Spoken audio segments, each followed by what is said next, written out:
What's up, Transit? I'm Sammer. I'm Beth. I'm Shane. I'm Jean, and today we are talking about... Well, it's something that isn't always easy to talk about. But also something everyone is already talking about. Guys. Girls. flirting, Dating. Heartbreaks. And breakups. first kiss. First crush. Do they like how I look? Do I like how I look? And maybe even a little about sex. You know it, and I know it. Relationships are everywhere. With relationship statuses changing so quickly, I mean, one day they're your friend, and the next day they're your crush. And there's no better time than now to set Relationship goals.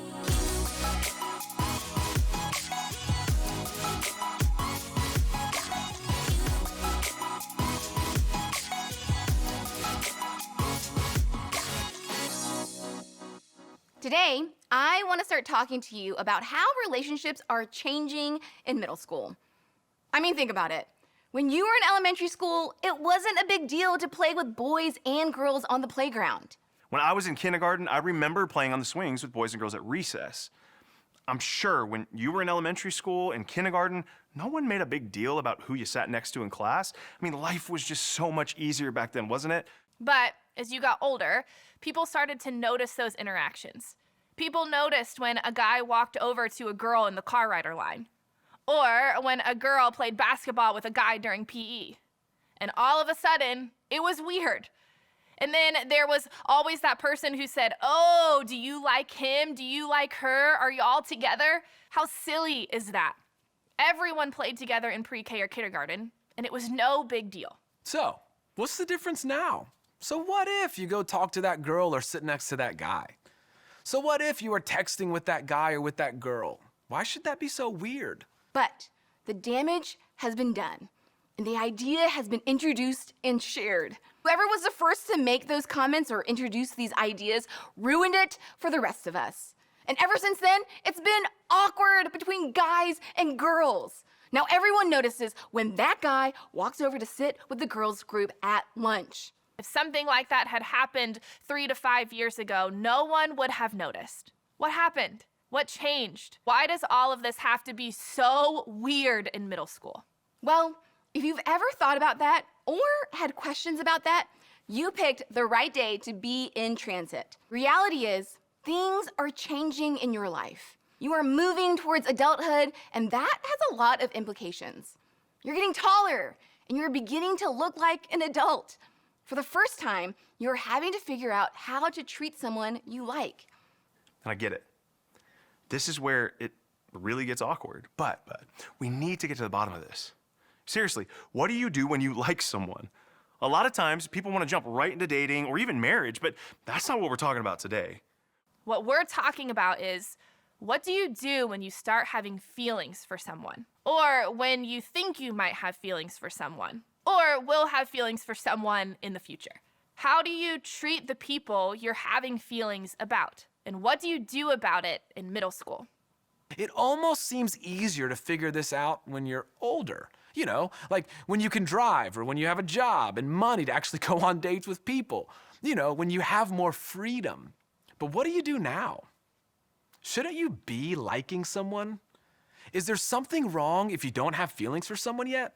Believe it or not, we actually get some great advice in a letter written a long time ago by a guy named Paul.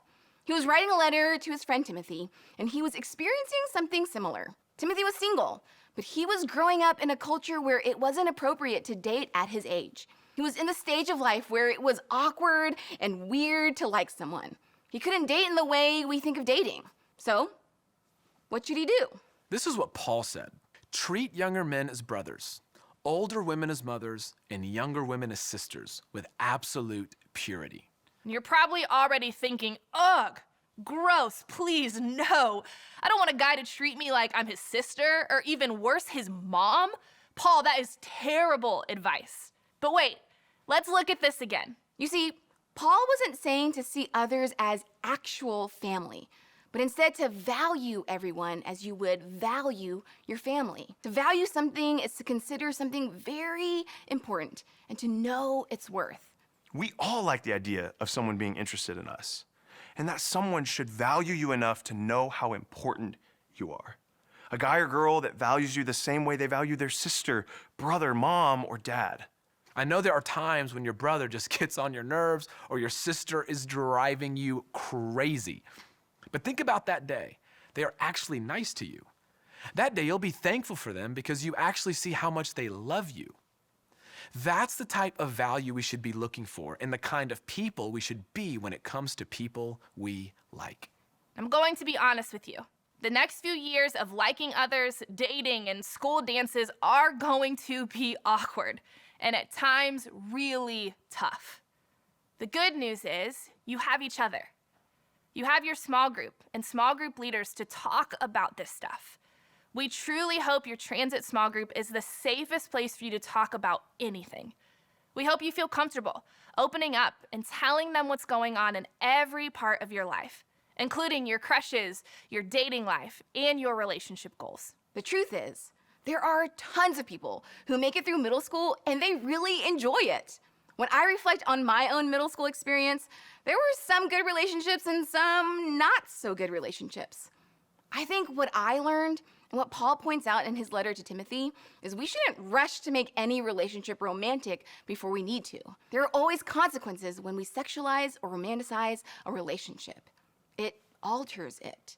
It changes it when we bring attraction into the current friendships we have. For now, the best advice that I can give you for how to thrive in the next year, especially when it comes to this subject, is don't sexualize any relationship. We all love to go to the next thing, to get to that next level. Like, we love it. We do it with grades, sports, even video games. But that mentality can be dangerous when it comes to our relationships.